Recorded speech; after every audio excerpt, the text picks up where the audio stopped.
Nous allons travailler dans cette séquence vidéo sur la construction optique du microscope et montrer comment obtenir son grossissement.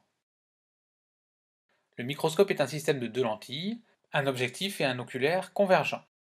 Et sa particularité tient dans le fait que les deux lentilles sont solidaires d'un même tube, leur position est donc fixe l'une par rapport à l'autre. On appelle intervalle optique la distance qui sépare le foyer image de l'objectif au foyer objet de l'oculaire. On observe dans le microscope un objet très proche du foyer objet de l'objectif. Celui-ci en fait une image intermédiaire. La mise au point du microscope consiste à placer cette image dans le plan focal objet de l'oculaire, ce qui permettra d'obtenir une image finale à l'infini. Ainsi, l'observateur n'aura pas besoin d'accommoder. Montrons la construction de ces images intermédiaires et finales. On commence par tracer le rayon qui passe par le centre optique de la première lentille, qui n'est pas dévié, puis le rayon qui part de l'objet et qui arrive sur l'objectif parallèlement à l'axe optique. Il passe donc par le foyer principal image de la première lentille. L'intersection de ces deux rayons donne l'image intermédiaire. La mise au point permet à celle-ci d'être placée sur le plan focal objet de l'oculaire. On cherche ensuite le devenir des rayons qui viennent percuter l'oculaire. On utilise alors le rayon parallèle au rayon incident qui passe par le centre optique de l'oculaire et qui n'est donc pas dévié. Il donne naissance au foyer secondaire image qui permet d'obtenir la direction du rayon émergent. On fait de même avec le rayon bleu qui arrive sur l'oculaire. Les rayons ressortent bien parallèles du microscope, on observe l'image à l'infini dans cette direction. Il faut alors placer l'œil ici pour observer cette image.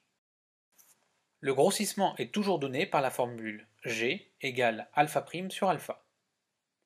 Alpha' est l'angle sous lequel on voit l'image à travers l'instrument. On l'obtient sur la construction ici, et on le retrouve ici, ce qui permet de le relier à la taille de l'image intermédiaire et à la focale de l'oculaire. On a donc tangente alpha', que l'on assimile à alpha' car l'angle est petit, égale à 1b1 sur moins f'2. On peut utiliser le grandissement relatif à l'objectif et le théorème de Thalès pour exprimer a1b1 en fonction de la taille de l'objet, de l'intervalle optique et de la focale de l'objectif. On a a1b1 sur ab égale delta sur moins f'1. Donc finalement, alpha' égale delta fois ab sur moins f'2 fois moins f'1. Occupons-nous à présent de l'angle alpha.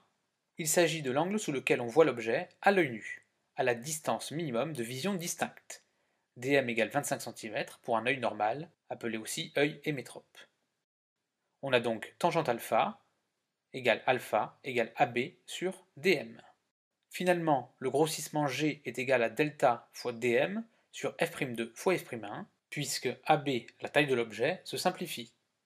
Le grossissement ne dépend que des caractéristiques du microscope, focale de l'objectif et de l'oculaire, ainsi qu'intervalle optique.